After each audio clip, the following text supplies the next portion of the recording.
I want to express to all of you a very happy anniversary. Give yourselves a round of applause. 125 years. Wow. Know that the whole Diocese of Winona, all of us, from the bishop to the priests, the deacons, the religious, all of the laity who so much build up the life of our diocese, we rejoice with you this morning. We know that 125 years, and really, you've just gotten started. Just gotten started. You know, when I look out and you see how the Lord's blessing us, we didn't have to worry about too much sun on us this morning. Just some natural air conditioning, kind of keeping us all cool, but not too much. But also, you know, the Lord's kind of holding off the rain. I don't know which of our priests here, or maybe all of them, and I'll bet lots of folks out here, all I can say is you're really good at praying. And I'm going to ask you for many intentions. Look what you were able to do today. And what a blessing that is. I've noticed that many of you don't have backs, you know. You're using benches. So I had this 50-minute homily. Boy, I'm going to take mercy now. So I'll put it on my web, and you can get it from there if you want the rest. But God bless all of you.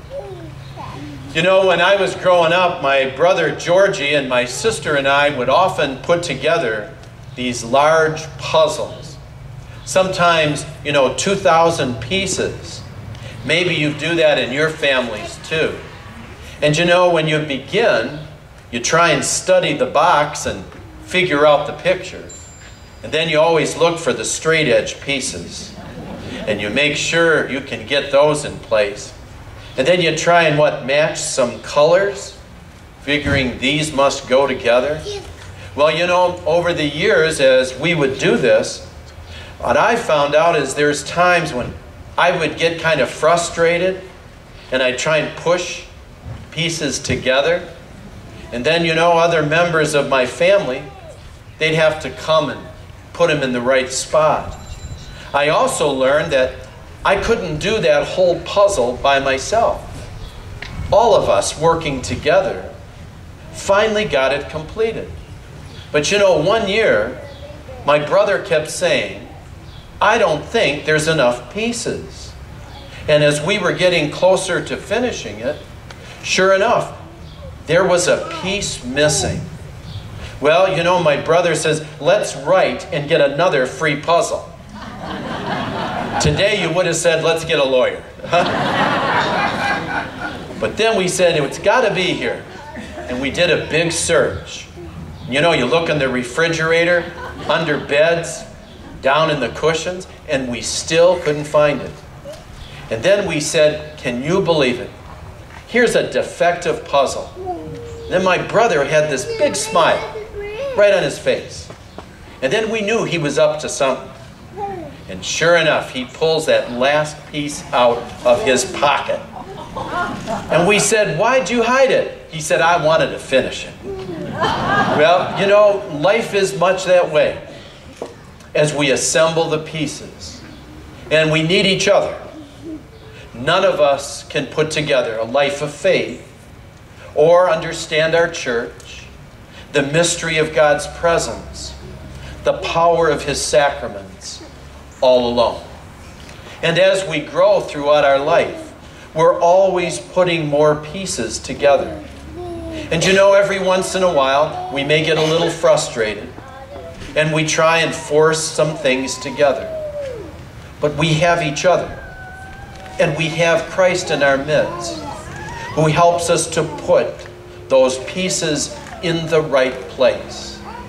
Not only that, but Jesus Christ is always who holds all of this together.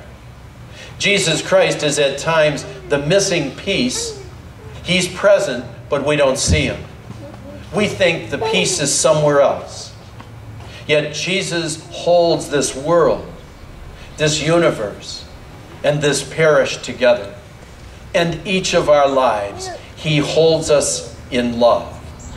Well, you think back 125 years ago, When people came here and said our Catholic faith means so much, we want to begin a Catholic community. Can you imagine life back in 1884? I'm so used to every morning, electricity, running water. I got a newspaper. Sometimes when I've got to wait 2 minutes for a cup of coffee, I think to myself, can't this be faster? They had to work hard. These were all fields. The people worked in farming, in agriculture. They used candles. They didn't have electricity. They had wagons and horses. And as they were putting those pieces together, they wanted Jesus Christ and their Catholic faith to be at the center. Just look what's been accomplished in faith. Look at this beautiful parish and look around.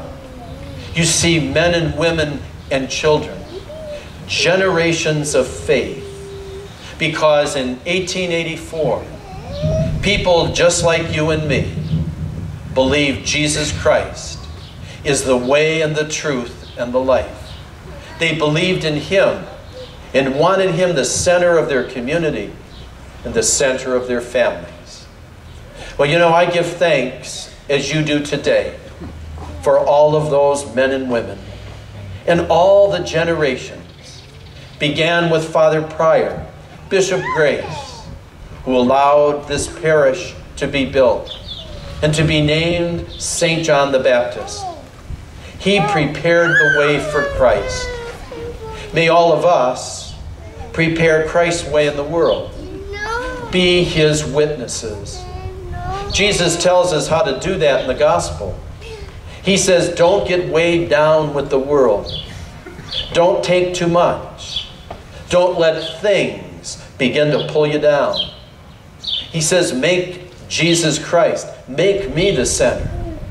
So don't put too many coins in your belt. In other words, don't depend on the world. Depend on me. Depend upon Jesus Christ. And then look at the extraordinary things that happen when Jesus is the center. I still don't know how they raised all this money over the years. I can't believe all the festivals, all the raffles, all the things that they baked and sold, all the generosity right from money they needed for their families. But they gave it to God, and they believed that they were assembling the pieces of their life. Jesus Christ is the way and the truth, and He's our life. And now, you and I have to stand up for Him. Be like John the Baptist out in the world, letting people know about our Catholic beliefs, how we treasure human life. Just take a look around and see all these beautiful children. Just take a look. That's the next generation of faith. What those who founded this parish prayed for, that God would always be with us, and there would be another generation to live this faith. We've got to protect human life, every human being, those yet to be born, the oldest getting ready for the journey to God. Jesus reminds us, all the pieces come together in Him. Well, happy anniversary.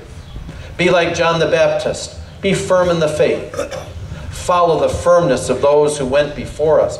And 125 years, be sure and savor the power of this moment. But know it's just begun.